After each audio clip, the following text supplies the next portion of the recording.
ఈ ప్రాజెక్ట్‌తో నేను ఏ ఇమేజ్ కావాలన్నా ఒక ప్రాంప్ట్ ఇచ్చి నాకు కావాల్సిన సైజ్‌లో నేను తీసుకుంటున్నాను. సో, ఈ ప్రాజెక్ట్ నేను ఎలా చేశా అంటే ఫస్ట్ ఇక్కడ ఎన్‌ఐ10లో ఒక ఫార్మ్ క్రియేట్ చేశాను. అండ్ వన్స్ ఈ ఫార్మ్ అనేది ఇక్కడ మీరు చూస్తే ప్రాంప్ట్ ఇచ్చాను. అంటే మనకెలా కావాలి ఇమేజ్ అని చెప్పి ఇక్కడ ప్రాంప్ట్ ఇచ్చి, ఇక్కడ ఇమేజ్ సైజ్ ఏ సైజ్‌లో కావాలి అని చెప్పి సెలెక్ట్ చేసుకొని, సబ్మిట్ కొట్టిన వెంటనే మనకి వర్క్ ఫ్లో అనేది స్టార్ట్ అయిపోయి, ఎట్ ది ఎండ్ మనకి ఏదైతే ఇమేజ్ కావాలో అది ఒక స్పెసిఫిక్ సైజ్ మనం ఏదైతే మెన్షన్ చేసామో ఆ సైజ్‌లో రాదు.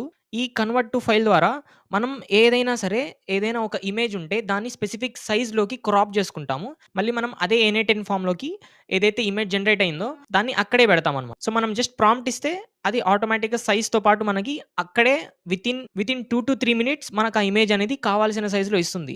ఇది ఎప్పుడు యూజ్‌ఫుల్ అంటే మనం ఇన్‌స్టాగ్రామ్‌లో ఏదైనా పోస్ట్ చేయాలి అంటే ఒక సైజ్ ఉంటది. అండ్ యూట్యూబ్‌లో ఏదైనా పోస్ట్ చేయాలి అంటే అది కొంచెం ల్యాండ్‌స్కేప్ మోడల్‌లో ఉంటుంది. సో, ఇలాంటప్పుడు మనం ఇలాంటి ప్రాజెక్ట్స్ బిల్డ్ చేసుకొని థంబ్‌నెయిల్స్ గాని, పోస్ట్స్ గాని ఈజీగా మనం ఈ ప్రాజెక్ట్ యొక్క టెంప్లేట్ కావాలి అంటే ఓపెన్ ఏఐ అని చెప్పి కామెంట్ చేయండి. స్టెప్ బై స్టెప్ ఈ ప్రాజెక్ట్‌ని మనం ఎలా బిల్డ్ చేయాలి ప్రతిదీ నేను మీకు డీఎంలో పెడతాను.